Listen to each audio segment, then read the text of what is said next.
Voilà une amitié très surprenante. De dangereux prédateurs ont accepté parmi eux un être humain. Vous avez déjà été livré au lion? Moi, c'est tous les jours. Il a fallu à Kevin Richardson des années de patience pour construire ce lien unique. Mais élever des animaux sauvages en captivité est loin d'être facile. Comment savoir si de jeunes lions d'horizons différents vont réussir à s'entendre? Chez les hyènes, il y a des tensions dues à des naissances qu'on n'attendait pas. Et Kevin est engagé dans une course contre la montre pour sauver à la fois ses animaux et la réserve tout entière. Je détesterais devoir me séparer de cet endroit et des animaux. C'est toute ma vie.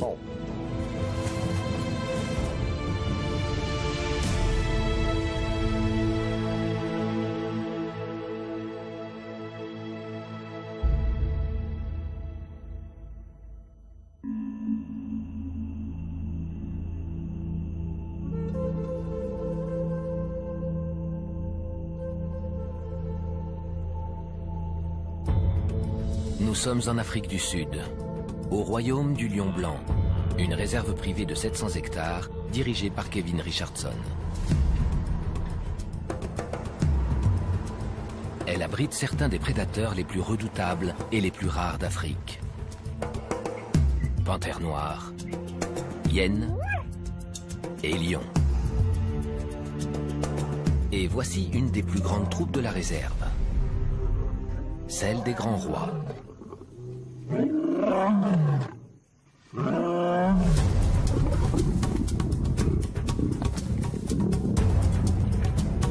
Elle est dirigée par 4 mâles. 2 lions fauves, Rafiki et Sayam, et 2 lions blancs, Alex et Kaiser. Depuis quelque temps, Kaiser cherche à défier les autres mâles. Kevin craint que l'un d'eux finisse par être blessé. Il tente de ramener le calme. Alors, mon gros pépère, comment ça va? Couché. Là, il s'assoit sur mon épaule. Il veut me casser le dos. Depuis qu'il est arrivé à maturité sexuelle, tout a changé. Il n'y a plus qu'une chose qui l'intéresse, les filles. Il a décidé d'imposer sa loi à tout le monde et se montre très agressif et imprévisible. Résultat, il se bat violemment avec les autres lions de cette troupe.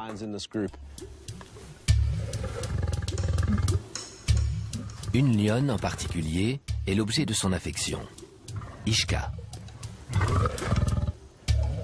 Mais la réserve n'a pas la place pour accueillir de nouveaux résidents.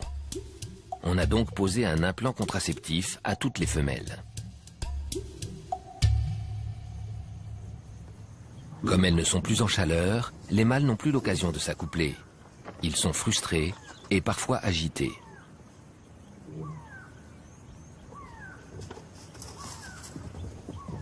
Le comportement de Kaiser empire. Kevin va être obligé de le changer de troupe. Tôt ou tard, un des mâles du groupe va se faire tuer. Ou on aura des frais de veto exorbitants parce qu'il aura eu la moitié de la gueule arrachée. C'est pour ça qu'on doit déplacer Kaiser. Les 37 lions qui vivent ici ont tous été élevés en captivité. Parmi eux, il y a 7 lions blancs. Une forme mutante du lion du Transvaal, identique à ses cousins fauves, si ce n'est la couleur de son pelage. Kevin a participé à la création de la réserve en 2005 afin d'héberger l'équipe de production d'un film de fiction sur l'histoire d'un lion blanc. Pendant le tournage, c'est lui qui s'occupait de tous les animaux. Aujourd'hui, les félins qu'on voyait dans ce film vivent ici, aux côtés des lions que Kevin a ramenés d'un autre parc où il travaillait.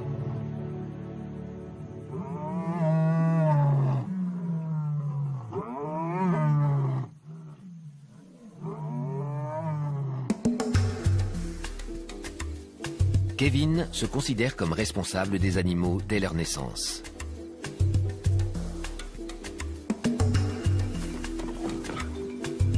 Les lionceaux, Mafumo et Vaietsi, grandissent vite. Ce sont les deux derniers petits nés dans la réserve. Tu as la langue râpeuse. Ici, c'est ce qu'on appelle la nurserie. C'est là qu'on rassemble les orphelins ou les animaux abandonnés. En ce moment, on a 2 lionceaux sans lien de parenté, Mafumo et Vaietsi. Ils ont environ 10 mois. Ces petites hyènes aussi ont été abandonnées. Ils se retrouvent tous ici où ils reçoivent toute l'attention dont ils ont besoin. Pourtant, Mafumo et Vaietsi vont bientôt devoir quitter la nurserie. Ils ont besoin d'espace et doivent apprendre à vivre avec leurs congénères. Kevin voudrait les aider à fonder leur propre troupe. Mais il peut être dangereux de mettre en contact des lions qui ne se connaissent pas. Kevin va devoir choisir avec soin ce qu'il veut regrouper.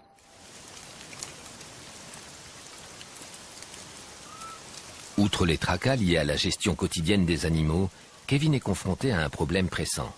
Le financement privé de la réserve arrive à son terme. Il doit trouver un moyen pour que la réserve devienne autonome sur le plan financier.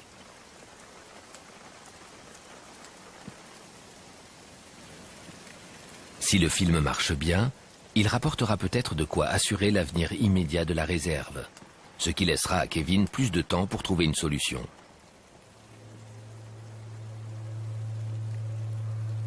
Hé, Bandit, tu es lourd. Si pour une raison ou une autre le film ne sort pas, la réserve devra peut-être fermer. Et nous devrons trouver un nouveau foyer pour 37 lions, une vingtaine de hyènes et tous les autres animaux qui vivent ici. Le travail de toute une vie serait réduit à néant. Et ça, je ne veux même pas y penser.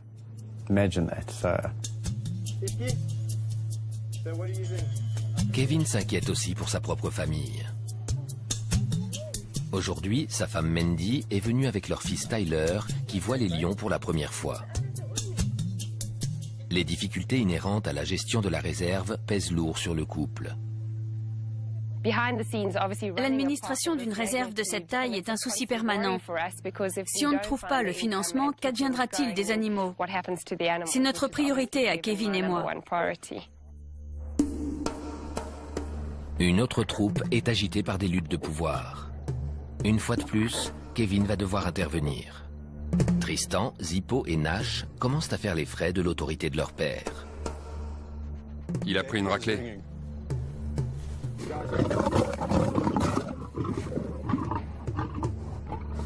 Ils arrivent à l'âge où, normalement, les jeunes quittent la troupe pour former leur propre groupe.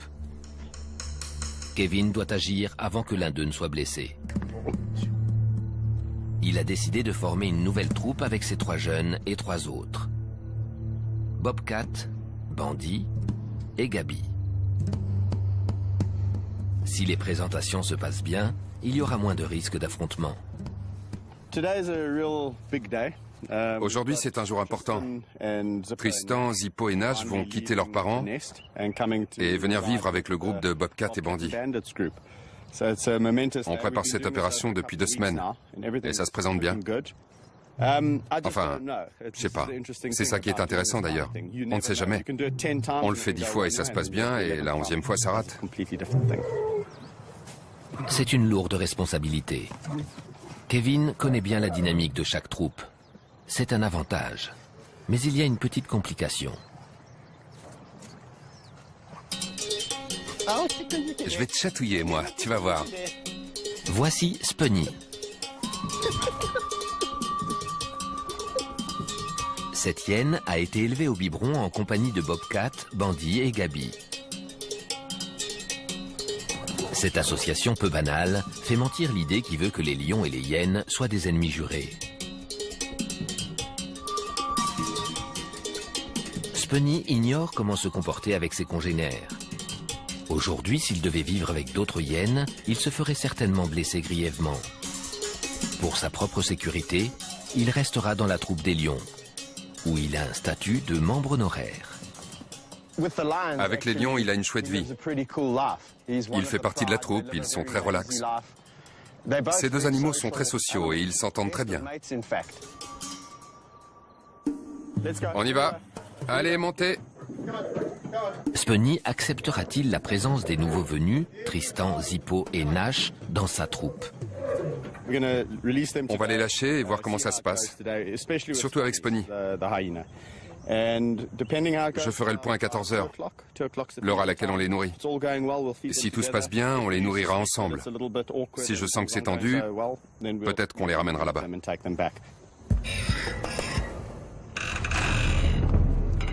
Rodney Nombakana est le bras droit de Kevin. C'est la seule autre personne qui s'occupe des animaux au royaume du lion blanc. Les jeunes lions sont imprévisibles. Chacun doit trouver sa place dans la hiérarchie et parfois, la tension est telle qu'ils deviennent agressifs. Quand ils se battent comme ça fait du bruit et ça nous paraît très impressionnant à nous les humains. Mais les lions ont le cuir épais. Et sont juste une façon d'établir qui est le plus fort. L'un des deux groupes décide de se mettre à l'écart et la situation semble bloquée. Bobcat, Bandy et Gabi en profitent pour venir jouer avec Kevin. Pour l'instant, c'est une sorte d'apartheid avec d'un côté ce groupe, plus Spunny, qui se tient un peu à l'écart, et de l'autre, les trois nouveaux et moi. Ça fait un peu ségrégation, mais ça s'est bien passé, je suis content. Ils se sont touchés le museau et aucun ne s'est montré agressif. Au bout d'un moment, un rapprochement s'opère. C'est génial.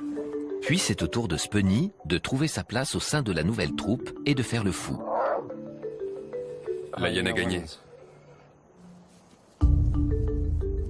Il reste maintenant une dernière étape décisive. C'est la première fois que les 6 jeunes lions et la hyène vont partager un repas. Personne ne peut prédire comment les choses vont se passer.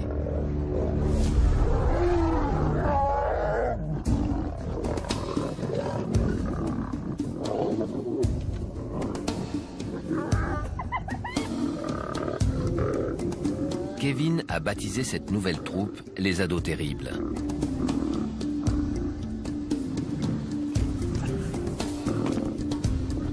Au grand soulagement de Kevin et Rodney, les tensions initiales s'apaisent. Les animaux se sont rendus compte qu'il y avait largement assez pour tout le monde.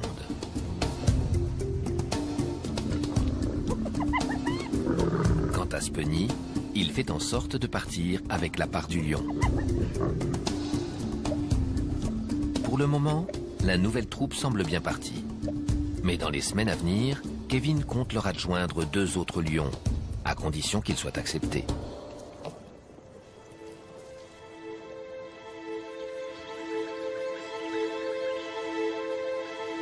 Sors! Ce problème étant réglé, Kevin passe au suivant. Sor est l'une des stars du film White Lion. Mais maintenant que le tournage est terminé, Kevin ne sait que faire de lui. Contrairement aux autres lions de la réserve, Sor est un solitaire. Il n'accepte qu'un compagnon. Alors, mon grand? Kevin. Sor doit avoir 7 ans. Il est trop vieux pour tisser des liens avec d'autres mâles. Viens, viens, viens. C'est inenvisageable de mettre un autre mâle avec lui. La seule possibilité, ce serait des femelles. Viens. C'est d'autant plus difficile qu'en ce moment, dans la réserve, on a nettement plus de mâles que de femelles. Celles qu'on pourrait lui trouver comme compagnes seront forcément sous contraceptif. Et il n'est pas question d'acheter 2 lionnes rien que pour lui. Les longues promenades à travers la réserve sont une distraction bienvenue pour Sor. Mais malgré ses efforts, Kevin craint que le mâle se sente de plus en plus seul. Les jours passent, j'ai parfois des semaines très chargées.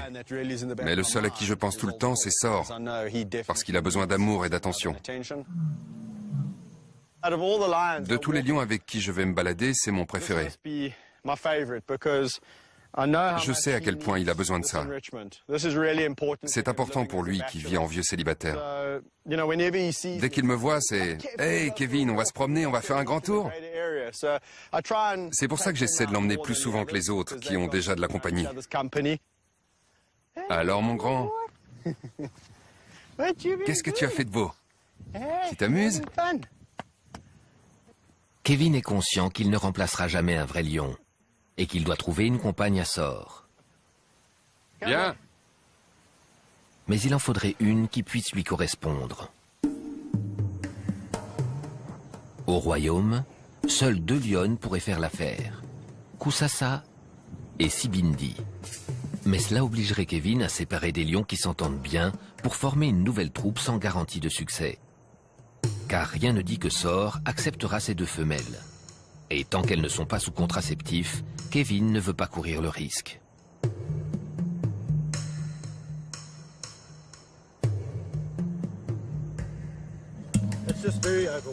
Ils sont un peu déboussolés parce qu'il y a pas mal de monde et plein d'agitation. La première du film est pour bientôt. Des équipes de journalistes ont fait le déplacement jusqu'à la réserve.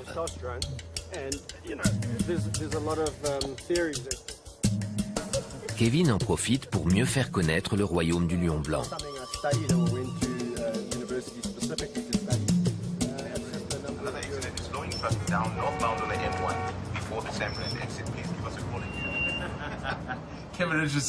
Aujourd'hui, notre invité est Kevin Richardson. Il est venu nous parler d'un film qui sortira. Le lendemain, il participe à une émission sur une radio locale.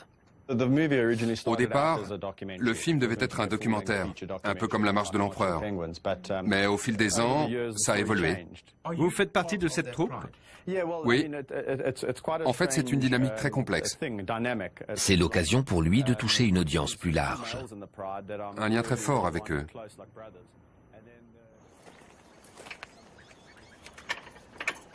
Après la tournée des plateaux, il reprend la gestion de la réserve. L'un des clans de hyènes est le théâtre d'une lutte de pouvoir. Les hyènes vivent en groupes très hiérarchisés, dominés par les femelles.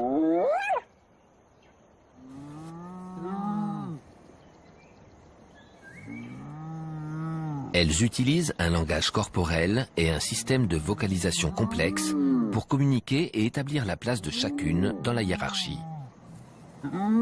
Afin d'éviter tout conflit, les mâles sont en bas de l'échelle sociale. Des 5 femelles de ce clan, Gina est la matriarche. Mais sa propre fille, Oslo, conteste sa domination. Alors, qu'est-ce qui se passe? Alors, Shands? Kevin surveille les hyènes de près.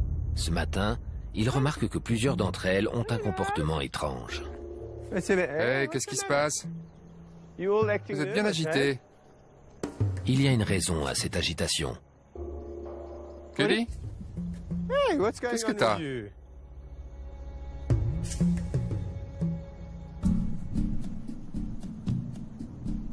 Gina reste invisible. Où est Gina? Dans le terrier? En général, elle se précipite vers le grillage pour accueillir Kevin. Mais pas aujourd'hui. Vous avez l'air bizarre. Il se passe quelque chose. Hein? Inquiet, Kevin décide d'aller inspecter leur terrier.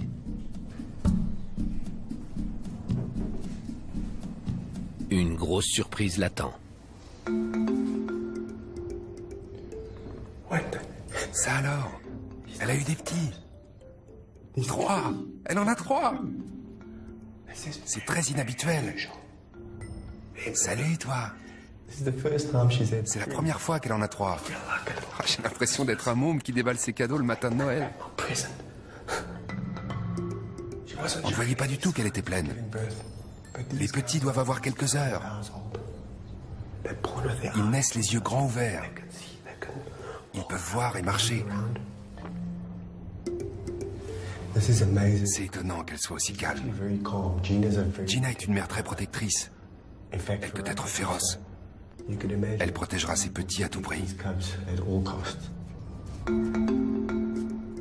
Dans la réserve comme dans la nature, quand une hyène met pas, les bébés sont parfois dévorés par des adultes, voire par leurs propres frères et sœurs. Quand cela se produit, Kevin emmène les survivants dans la nurserie pour qu'ils soient en sécurité. Cette fois encore, il va devoir rester vigilant. Profitant du fait que Gina monte la garde, Kevin s'autorise un peu de temps avec Shanzi, le père. 3 bébés. T'es un petit malin. Oh, le petit malin. Gina ne résiste pas à l'envie d'aller voir ce qui se passe dehors. Elle ne veut pas que je m'approche. Doucement, doucement, doucement. Regardez, comme c'est mignon. Papa et maman. Quelle journée incroyable.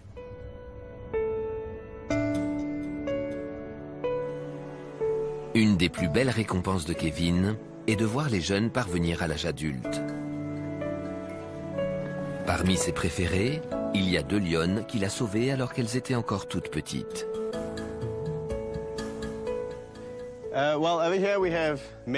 Voilà Meg et Amy, 2 lionnes avec qui j'ai des relations extraordinaires. Notre histoire d'amour a débuté il y a 8 ans, quand elles ont été abandonnées par leur mère. Elles pèsent chacune dans les 180 kilos.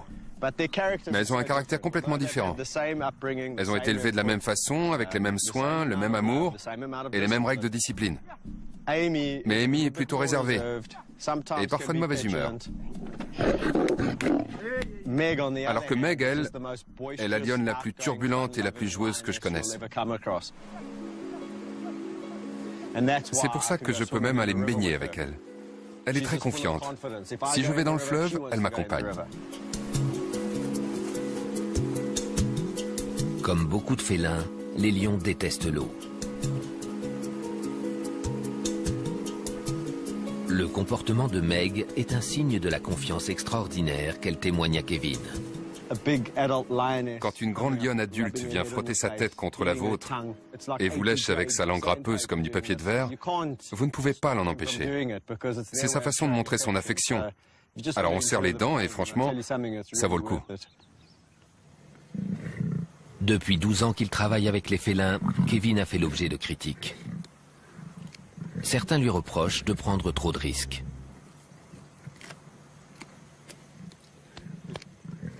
Les gens n'aiment pas ma façon d'être avec les lions. Beaucoup se demandent si je dois être aussi proche d'eux. Mais c'est la seule manière d'être que je connaisse. Il est en contact étroit avec la plupart des lions de la réserve depuis leur naissance. C'est ce qui explique le lien qu'il a établi avec eux. En passant du temps à leur côté, il apprend à connaître leur caractère et leur personnalité, ce qu'ils aiment, ce qu'ils détestent, et la limite à ne pas dépasser. Mais il refuse tout contact avec les lions qu'il ne connaît pas. Il n'y a qu'avec Meg et Amy que je peux faire ce genre de choses. Si jamais je m'endormais dans leur enclos, je n'aurais pas peur qu'elles me sautent dessus et essaient de me dévorer dans mon sommeil. En Afrique subsaharienne, la population de lions a décliné de façon dramatique. Elle serait de 25 000 individus, soit 80% de moins qu'il y a 30 ans. Les lions blancs sont rarissimes, puisqu'on ne les trouve que dans une seule région d'Afrique du Sud.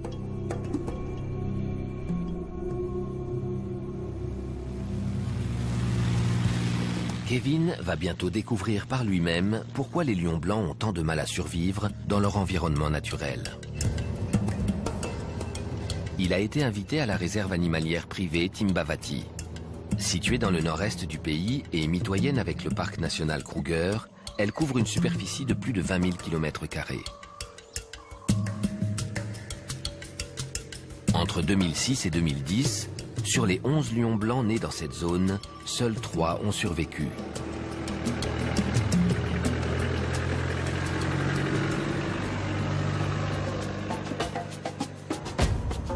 Kevin accompagne le chef des gardes du parc, Patrick O'Brien, et le pisteur, Albert Ubizi, afin de tenter de les retrouver. Ces 3 derniers mois, ils les ont aperçus régulièrement non loin de leur campement.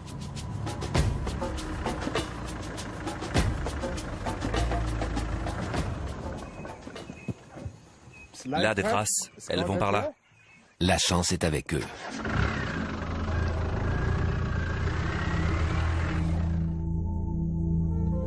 S'ils parviennent à les débusquer, ce sera la première fois que Kevin verra des lions blancs en liberté. On n'est plus très loin. On suit leurs traces depuis un bout de temps et on sait que c'est la troupe qu'on cherche. Il y a un adulte, des femelles et des lionceaux. Je pense qu'ils sont tout près. D'après ce qu'Albert nous a dit, on ne devrait pas tarder à les voir.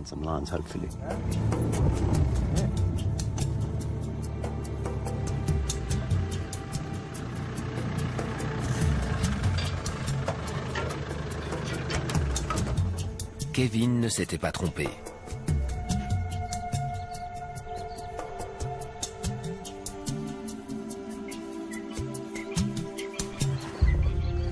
C'est génial. Oui.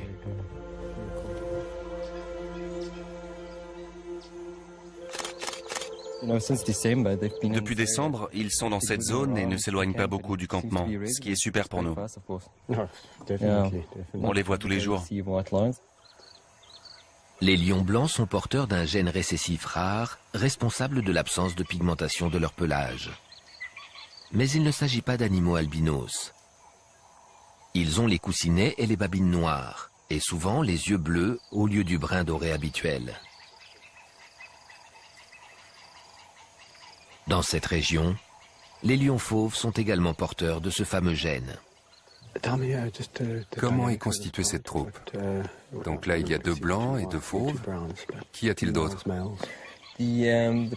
La troupe qu'on voit ici est constituée de 2 lionnes, même 3 en fait, qui ont entre 7 et 8 ans. Là, il en manque une. Ça fait plusieurs semaines qu'on ne l'a pas vue. Il y a 4 lionceaux. En bonne santé. Excellente. 2 lionceaux fauves, qui ont environ 16 mois, et les 2 petites lionnes blanches, qui ont 14 ou 15 mois. Quelle que soit leur couleur, les jeunes lions n'ont que de maigres chances de survie. 80% d'entre eux meurent avant l'âge de 2 ans.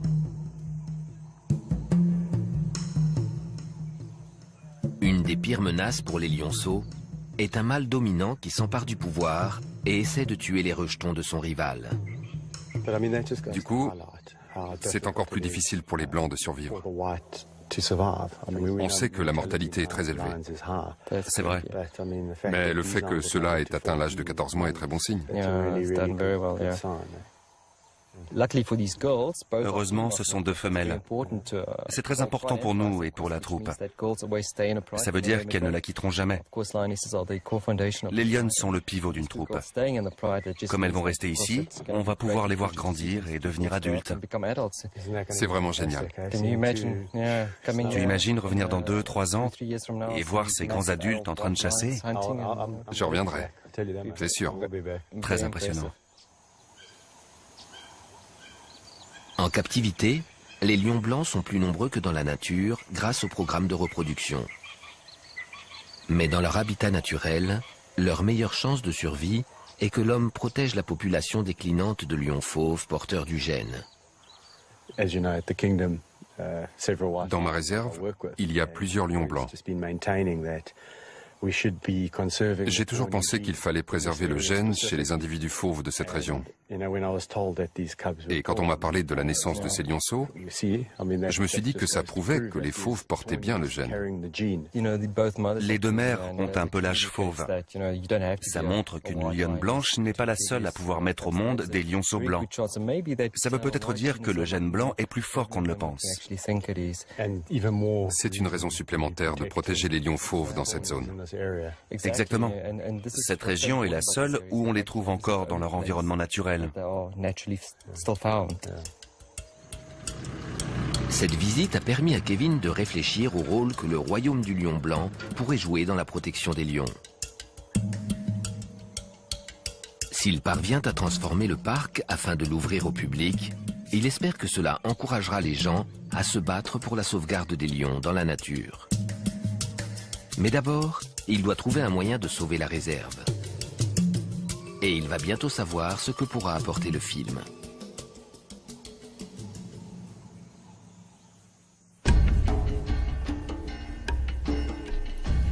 C'est le jour tant attendu de la première. Avec ses gros félins, Kevin n'a jamais peur. En revanche, les feux de la rampe le tétanisent. J'ai le trac. Une première, ça met les nerfs à rude épreuve. Il y aura environ 400 personnes qui viendront voir le film et il faudrait pouvoir se montrer détendu. Je ne suis pas du tout détendu. Je suis une boule de nerfs. Je sens un poids sur mes épaules. Je suis démotivé. Et j'ai le cerveau en ébullition. Je n'ai pas fermé l'œil. Je sais même plus si je veux y aller.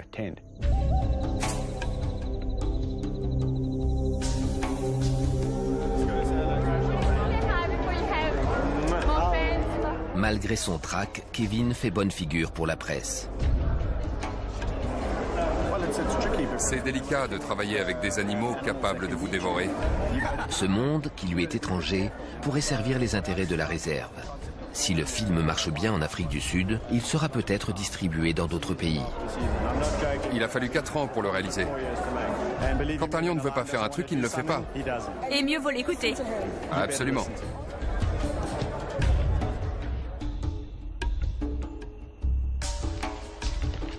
Les premières critiques paraissent les jours suivants. Alors, les félins à la fête. 4 sur 5. Elles sont bonnes. Mais Kevin attend de voir si le public suivra. Il faut attendre. C'est le public qui décidera combien de temps le film restera à l'affiche. On croise les doigts.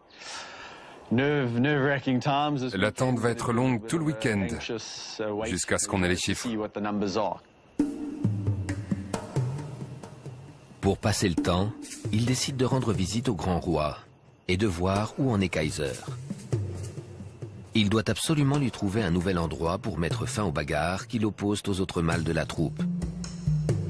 Mais il est aussi très exigeant. Un lion comme Kaiser, on a envie de lui trouver quelque chose de bien. Alors on étudie le profil des gens. On vérifie depuis combien de temps ils s'occupent de lions et si tout est en règle. On voit comment est la réserve, comment sont les enclos. Parce qu'ici, il a eu une vie dorée. Trouver un parc où Kaiser sera en sécurité jusqu'à la fin de ses jours risque de prendre des mois. En Afrique du Sud, certains propriétaires de parcs et de zoos poussent à l'extrême la reproduction des lions. Le marché est donc saturé pour les animaux en surplus. Certains animaux sont alors rachetés par des réserves qui organisent des chasses avec cible garantie pour les amateurs de trophées. Pour l'instant, Kevin préfère garder Kaiser. Mais comme tous les autres enclos du royaume sont pleins, il ne sait pas où le mettre. Malgré son inquiétude, il espère que les grands rois finiront par régler leurs différends.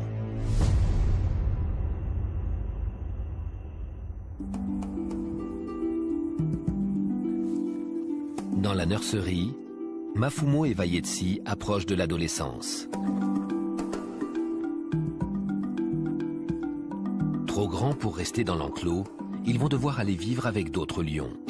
Sinon, ils n'apprendront jamais à se comporter au sein d'une troupe d'adultes. Je suis intimement convaincu que lorsqu'on élève un animal au biberon, on est responsable de lui toute sa vie. S'il a été enlevé à sa mère pour une raison ou une autre, il faut vraiment trouver une solution quand il commence à grandir. Allez les gars, Mafumo, Vayetsi. C'est une semaine importante pour les deux jeunes lions. On y va, c'est bien. Rodney les emmène pour une première présentation avec ce qui va devenir leur nouvelle troupe, celle des ados terribles. Mafumo et Vayetsi étant plus jeunes, il faut régler les moindres détails afin d'éviter une bagarre générale.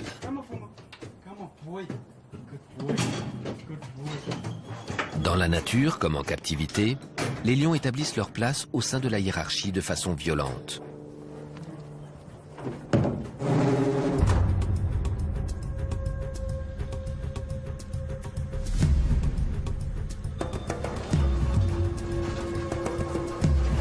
Kevin ne veut pas que les ados terribles fassent alliance contre les deux nouveaux venus. Il a donc décidé de les séparer en deux groupes de 3. Il commence par présenter Mafumo et Vayetsi à Tristan, Zippo et Nash. Je suis un peu inquiet, parce que ces 3-là sont du genre agressif, surtout avec des lions qu'ils ne connaissent pas. En même temps, ils parlent un langage différent du nôtre, et peut-être qu'ils sentent des choses qu'on ne sait pas. Comme Mafumo et Vayetsi sont plus jeunes, ils vont peut-être se soumettre. Ce serait génial. Dans le cas contraire, il faudra que je trouve autre chose. Salut mes pépères. Salut. Venez voir. Doucement.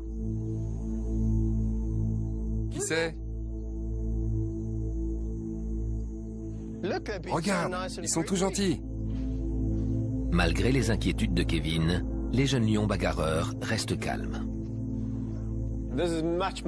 Ça se passe bien mieux que je le pensais, c'est fantastique. C'est comme s'ils s'avouaient inférieurs. Nous deux, on est plus faibles que vous 3, on est plus jeunes. C'était très bien. De nouveaux copains. C'est très tentant de lâcher tout de suite Mafumo et Vayetsi avec eux, vu comme ça s'est passé.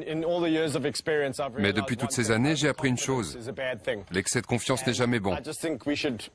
Mieux vaut les remettre en contact encore 1 ou 2 fois avant. Ils arrivent à vous donner une fausse impression de sécurité. Et dès qu'on ouvre la porte, ça dérape. Mais ce n'est pas terminé.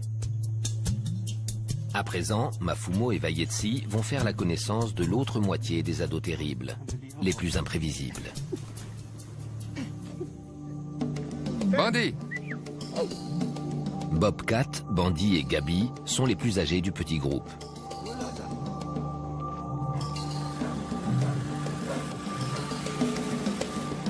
C'est la première fois qu'ils vont rencontrer les deux jeunes.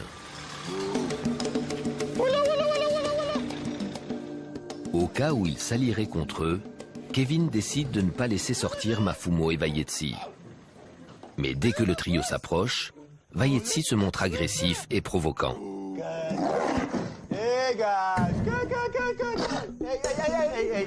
Hey, sois gentil.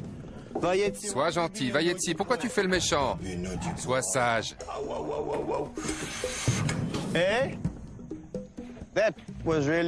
C'était incroyable. Exactement le contraire de ce à quoi je m'attendais. Je croyais que les jeunes se mettraient sur le dos pour montrer leur soumission et que les 3 autres seraient un peu agressifs. Mais ça a été le contraire. Les jeunes ont été hyper agressifs et les autres sont restés complètement passifs. Comment est-ce qu'on va faire? Pendant 1 heure, Kevin attend patiemment que les choses se calment de chaque côté des barreaux de la cage. Hey, Vayetsi.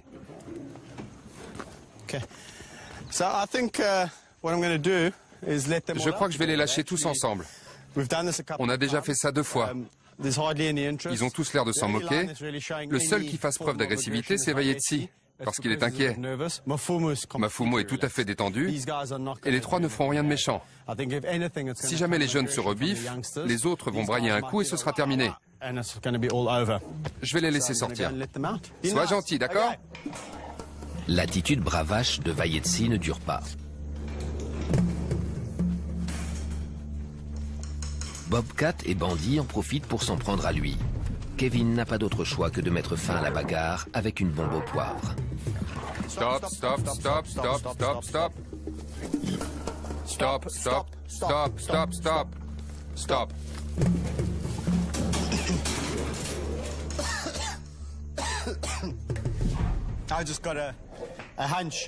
Je pensais que je pouvais les laisser ensemble parce qu'ils étaient tous de bonne humeur. Surtout que les jeunes avaient fait vraiment preuve de soumission.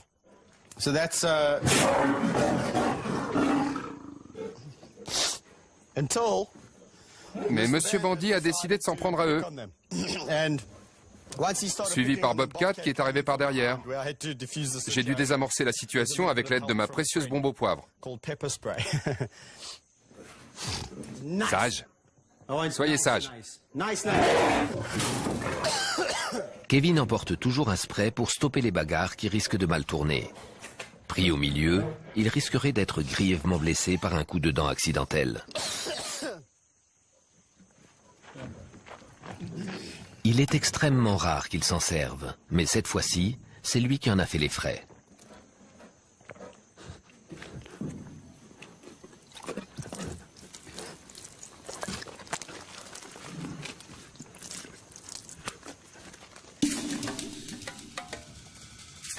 La tentative de réunir Mafumo, Vayetsi et la seconde moitié des ados terribles a échoué. Kevin doit repartir à zéro.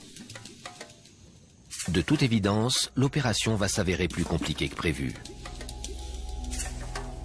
Entre-temps, Mafumo et Vayetsi vont devoir réintégrer la nurserie. Mais Kevin doit aussi faire face à une nouvelle situation préoccupante. Il vient d'apprendre que 2 des petits de Gina ont disparu. Salut Gina. Comment va ton petit? Immédiatement, il vient vérifier si le troisième va bien. Qu'est-ce qui se passe, ma belle? La matriarche est sortie du terrier et semble agitée. Qu'est-ce que tu fais dehors? Kevin n'est pas au bout de ses surprises.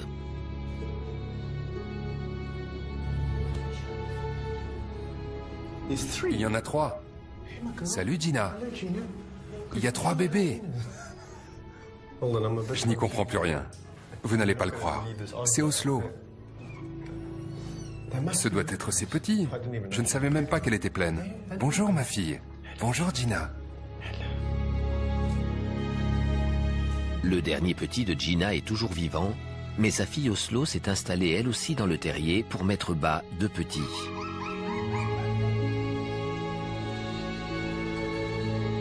Kevin pense qu'Oslo a tué et dévoré 2 des petits de sa mère afin de défier son autorité. Malgré cela, les 2 femelles semblent avoir fait la paix. Oslo est à l'intérieur et je crois qu'elle s'occupe des bébés, ce qui est une bonne nouvelle.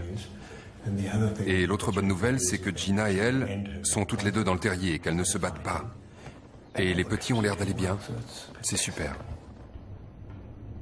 Les mères ont l'air paisibles, et Kevin espère que le calme est enfin revenu dans le clan. Mais la trêve ne dure pas.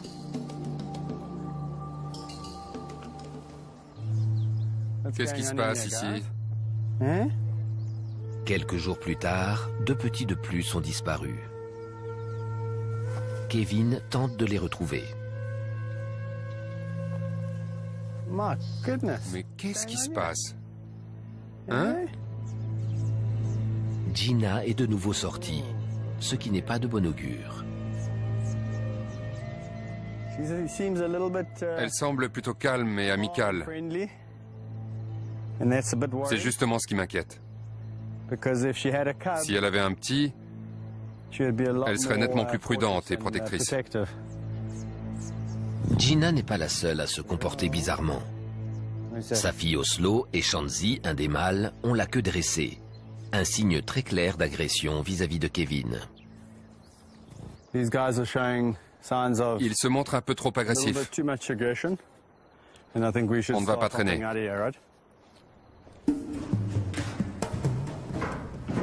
Kevin fait un crochet par le terrier pour aller voir le dernier petit.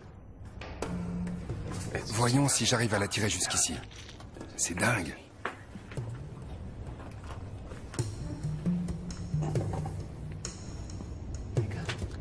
Il est face à un dilemme.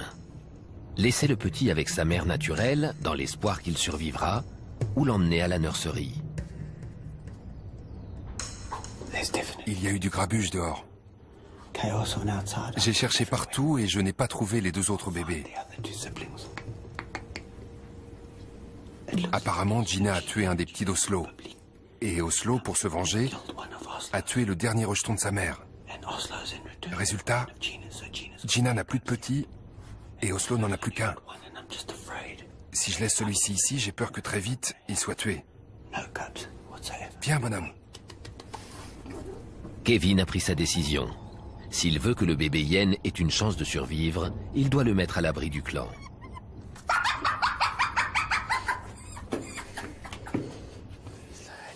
Doucement, madame. Élever le bébé est un job à plein temps.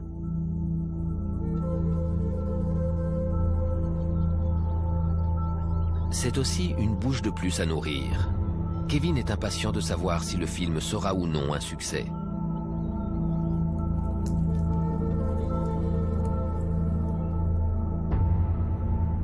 Les chiffres du box-office viennent de tomber. Ils ne sont pas bons. White Lion ne rapportera pas assez pour lui permettre d'entretenir la réserve. Il va devoir trouver très vite un moyen de lever des fonds. Coucou, Ishka. Sans cela, Kevin sait qu'il lui sera quasiment impossible de trouver des endroits convenables pour reloger les grands félins. Les conséquences pour tous ceux qui travaillent à la réserve et pour les animaux eux-mêmes seraient catastrophiques. On vit avec eux depuis qu'ils sont petits. On fait partie de leur famille. Je préfère ne pas penser à ce que j'éprouverais si on nous séparait, les lions et moi. Ce serait... je ne sais pas comment dire.